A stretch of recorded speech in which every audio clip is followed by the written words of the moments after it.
Welcome to another lap guide for the iRacing Camel GT series. This week we are at Circuit de la Sarthe, the Le Mans 24-hour configuration. So here's the lap first without commentary.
Okay, so lap time there is a 3:31.975. Go ahead and set this back up and go back to the start of the lap.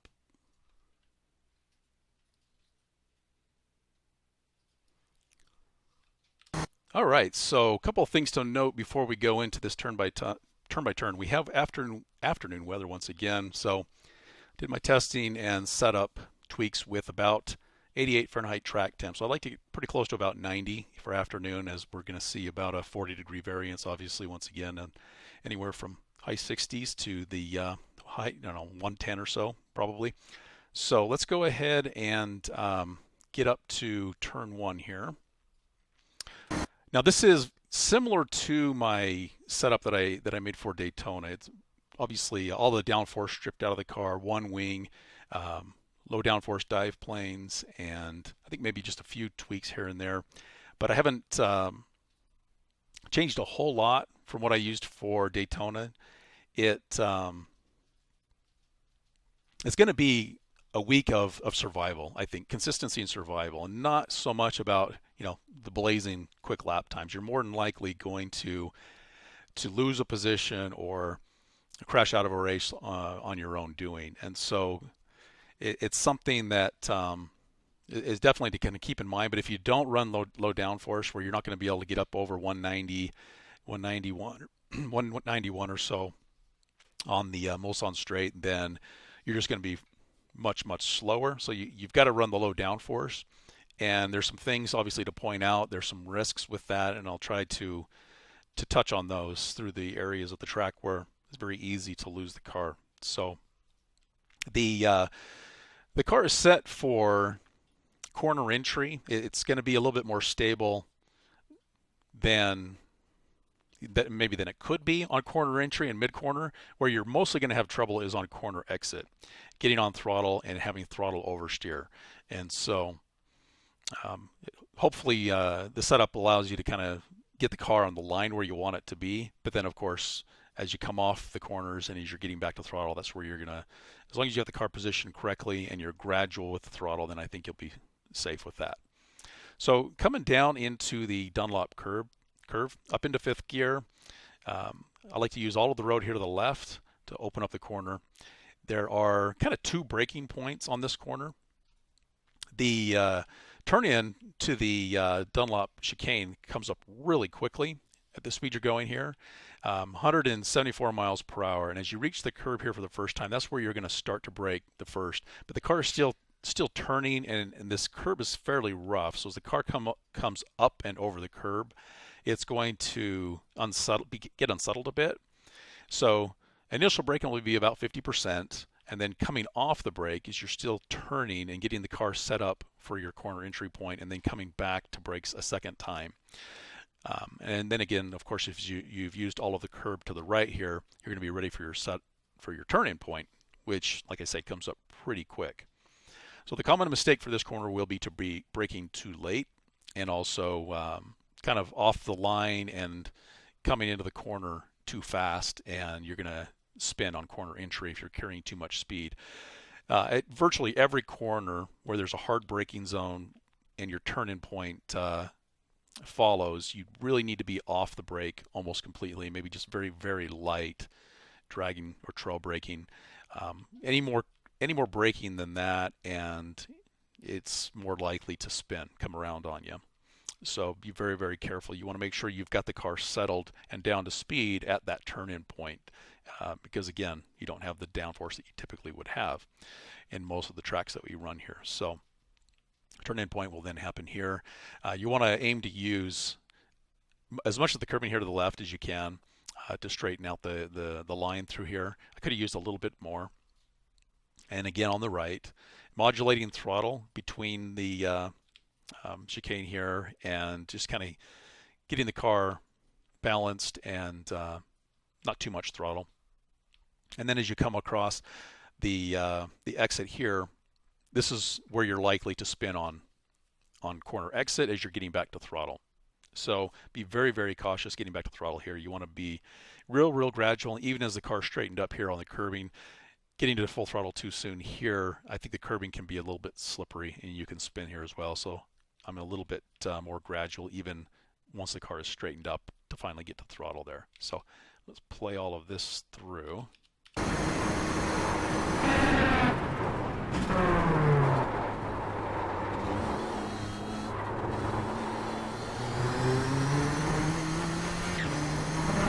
All right, so coming down into the S's, you want to set up to get the car over to the right and kind of hug the right-hand side here of the road.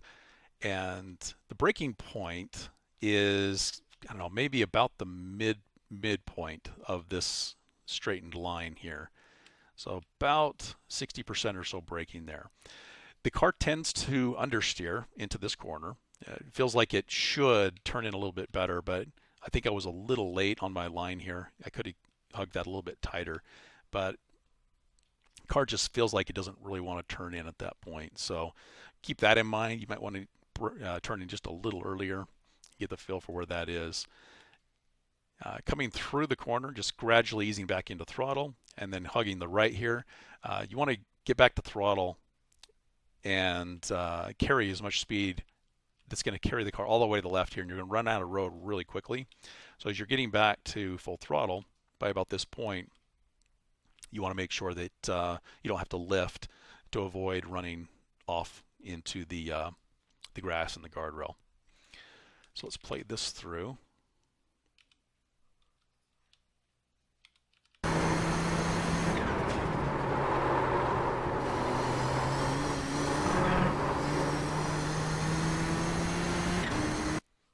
All right, so coming up on Tetra Rouge, I think this is probably one of the, or if not the most important corner on the track. It's also fairly difficult. My line through here wasn't perfect. It definitely could have improved. Demonstrate how much of the curbing that you can take here, although I actually think the better line is to not quite take as much curbing and run a little wider on exit. I wasn't real comfortable with the off-track point. So I did some experimenting after this to kind of get a better feel for where that is, and it's probably in between where the car is now and where the cone is here. As you get closer to this cone, that's where you're actually going to get a cut track penalty. So while you can run just a little wider than this, I think that if I could change my line through here, the one change I would make would be to not quite cut in as tight here. And run just a little wider. I could have used a little bit more on exit here without the cut track. So that's pretty tough to do. The turn in is tricky because as you brake, 20-30% brake or so, and turn in, the car's gonna really oversteer on you quickly if you don't get back to throttle. So I'm actually catching the car with throttle. If I don't throttle here, it's gonna spin real quickly.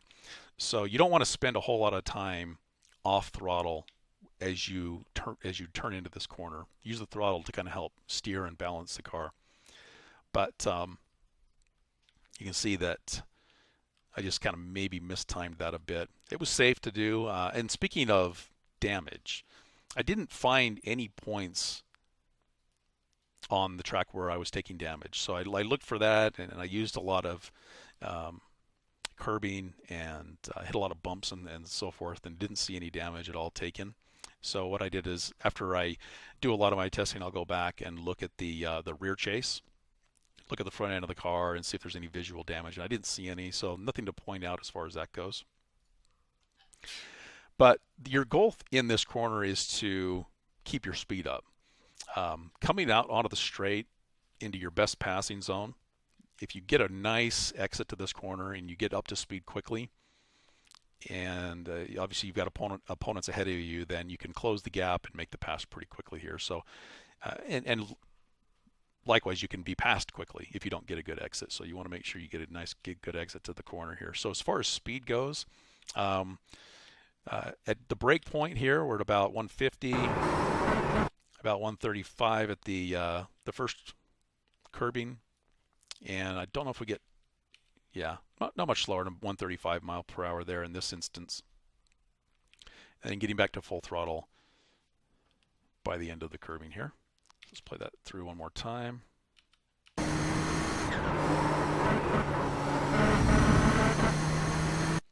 So coming down the Mulsanne straight into the first chicane.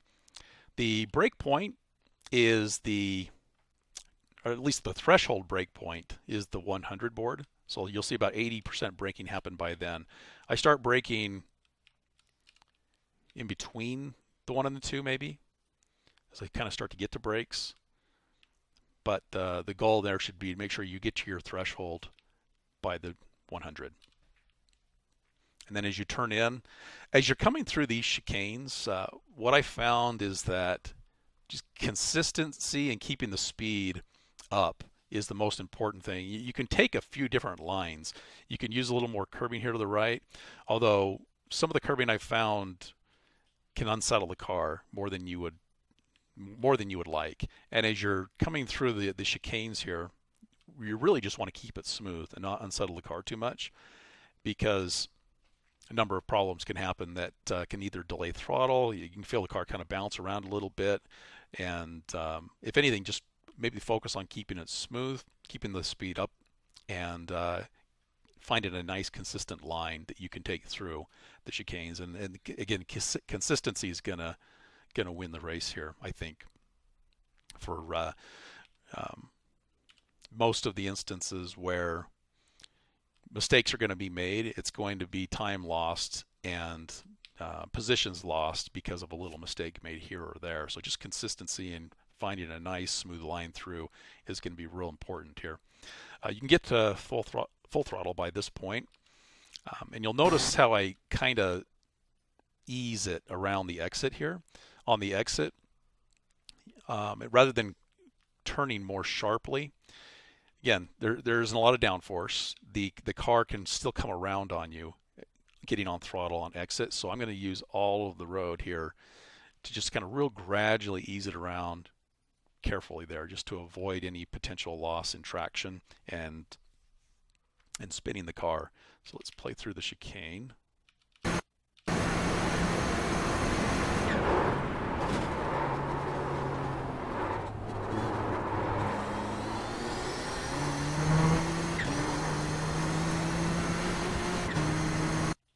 All right, so down into the second chicane. Same brake point. You've got the threshold brake at about the 100, about 80%, about that point, maybe slightly ahead of it in this one, but that may have just been this one example. So, but it's about the same point. Starting to brake somewhere between the 1 and the 200, getting on brakes, threshold braking here, keeping the car about close to where this cone is and turning in just past the cone. And again, by the time you get off braking, you want to be almost completely off to avoid having the rear end come around on you. So if anything, just very, very light braking. Again, you can almost see how much some of this curbing can unsettle the car. And it always made me nervous as I was coming up onto some of the curbing here. You can actually come all the way up over the curbing here to the right. But then as you come down off of it, you got to make sure the car is settled before you can get back to throttle. So you can experiment with different lines through, and there's different lines that you can use through here, but find what's comfortable and what's consistent and smooth, and a good throttle gives you a good throttle point on exit. You're going to see a little bit of a slide. So at about 40-50% throttle, the car's going to slide on me, and you'll see a quick correction to the left here to keep the car from coming around. So playing that through now, let's see how that looks at speed.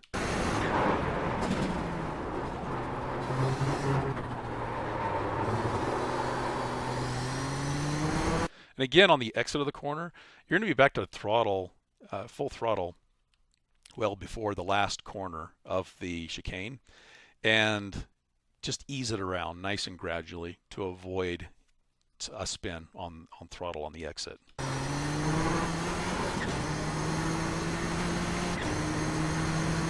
All right, so coming down into the kink and Mulsanne, turn 4. The threshold brake is going to happen just after I've kind of turned in to kind of straighten out the braking zone. So there's the threshold right about there. And aiming to get the car pretty close to this cone that's up in the distance. That's about where your turn-in point is to Mulsanne. So what you want to do is you want to brake hard and kind of come off the brakes a little as you're still turning, and then maybe come back on. And I do a lot of modulation of the brakes, still just kind of getting a feel for where the speed of the car needs to be. And I'm sure some further optimization can be made there. But by the time, again, you get to this turn-in point, making sure the car is balanced and you're off the brakes and turning in, and being very, very light on brake, if anything. So through the corner, you can use all of the curving here to the right. Don't need much more than that, but use all of the road on exit. Don't turn too sharply here. You can come up over the curving here to the left. Use it all just so that you're opening up the corner as much as you can. Allows you to get on throttle a little sooner. You can see the car getting to full throttle by this point here. So making sure that you're using this road here so you can straighten out the car sooner and get to throttle sooner. because this is again before a nice long straight coming down into an Indianapolis, and it's a good passing zone if you can get a better exit off this corner. So let's go ahead and play that one through.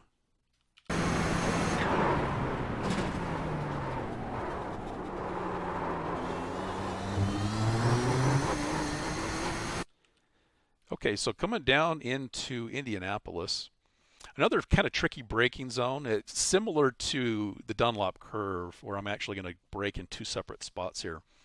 So set it up wide to, again, open up the corner as much as I can there. The first braking zone happens right about here, so about 70%. It's going to be quick as well because the car still needs to be turned in and through the corner. I'm kind of aiming to use the green, or it looks green because of the blue and yellow. The blue and yellow curbing here to the right, and kind of cut the corner across that. So the first braking is pretty quick and hard, 70%, and then off, turning in still, and then back to throttle quickly. Actually, probably felt like I overslowed the car just a little bit, but quick blip on throttle and then back to brake, and about 50%. And that's another kind of a quick brake and then release. Turning in about the end of the blue and yellow curbing here to the right. You can use all of the curbing here to the left. I don't think I use all of it here, just a bit. And then using all of the exit curbing here to the right to, again, widen the road and use the exit to get back to throttle. So the full throttle point will happen before the end of the gravel that you see here to the right. Let's play that through.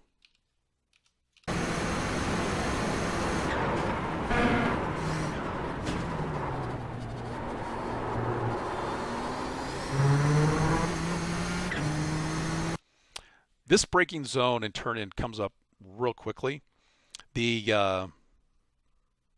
car has to be slowed quite a bit, and actually I think I get down into first gear here usually. So between this white line and the 50 is your threshold, the 50 board there. So I'm going to get to about 70% or so braking in between those 2 points. So if you start to brake about this white line here, if you can spot that, or even the end of the close to the end of this guardrail, it's about where you want to start to brake, and make sure you threshold brake before you get to the 50. Using all of the curbing here to the left, kind of using that to kind of help gauge where your turn-in point might be as you kind of reach the end of that. And this curbing, I use it here, but the more I try to recreate this line, the more I'd actually almost recommend not using this curbing. You can see as the car comes down, it takes a bit of a bounce, and I think that oftentimes will delay getting back to throttle more than I would like. So I'd almost recommend not using much of this curb to the right. So kind of got away with it here, and I was still able to kind of get on throttle a bit here. I think the car slides on me just a bit. But again, keeping it smooth and consistent is really the key, and I don't know that using this curbing is going to help you a whole lot. And it, more often than not, might just cause you to slide as you're coming off the corner and getting back to throttle. Again, using all of the road here on the left to try to straighten out your exit, and being very, very gradual. First gear here. So because the car is in first gear, and the way this car is the way that it's set up is you can't get off this corner quick in second gear. So you really do need to use first gear, at least with the setup that I'll share, to get off this corner quickly.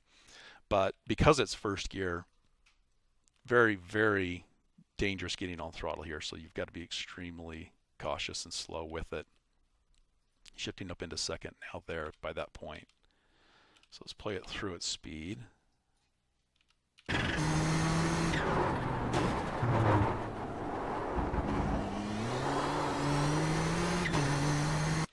yeah, you can hear the car kind of start to slide a little bit just getting on throttle there in first gear. So that's how close that was to losing traction. The Porsche curbs So coming up onto the Porsche curves, I'm going to be using all of the road here to the left and shifting down into fourth before the first corner entry point. So there's a quick brake, not real hard, but maybe 50, 60%, real quick, turning it and really just focusing on hugging the right-hand side. You can use this curbing here to the right, which I use all of here. So there's no off track. You drop the wheel into the grass there. So using all of that, trying to keep the speed of the car up in fourth gear and using fourth gear all the way through these next two corners. Using the curbing to the left, modulating throttle to kind of keep the speed of the car up and just kind of getting the feel for steering the car with the throttle, really.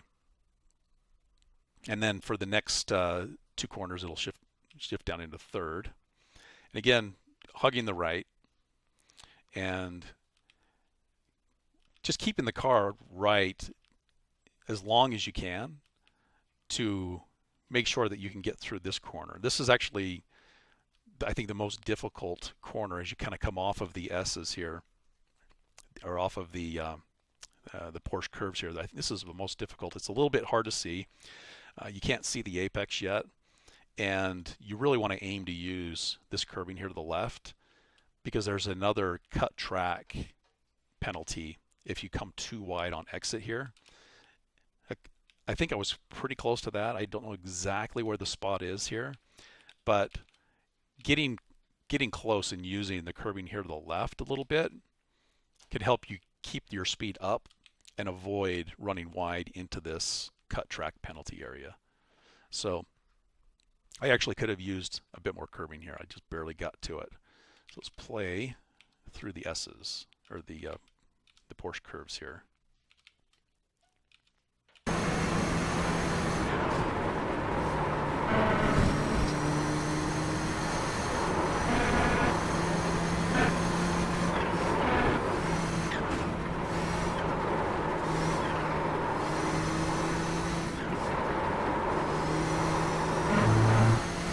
So you can hear a lot of modulation of the throttle, just trying to get a feel for how much speed you can push the car through there. And really, it's just it's going to be a matter of just modulating that and trying to carry as much speed as you can without coming off your line where you want the car to be. So now we have the Ford chicanes. The threshold brake is before you reach the solid white line here. It's about 80% at this point. So starting to brake, maybe just past the pit road entry here, and then threshold braking before you get to the end of that. Patient on turn in here. You can actually carry a lot of speed through the first chicane, and I could have carried more speed than I did in this particular lap, and I didn't exactly have the ideal line. I would have liked to use a little more curbing on the first corner and less on the second, but what I'm trying to do is get the car over to the right here, kind of sacrificing the exit here on the second part of the chicane to get the car better positioned for the last chicane. Now you can use all of the curbing of this chicane, but again, as I mentioned before, you're taking more extra risk by doing it. And I've tried running through this chicane with a lot less curbing, and it doesn't feel like I'm going much slower by doing that, and I can get back to throttle safer and more comfortably. You can see there's a pretty hefty bounce coming off this last chicane, but they are typically these chicanes are typically cut, and so it's something that takes a bit of practice to try to hit those consistently. So let's play through these.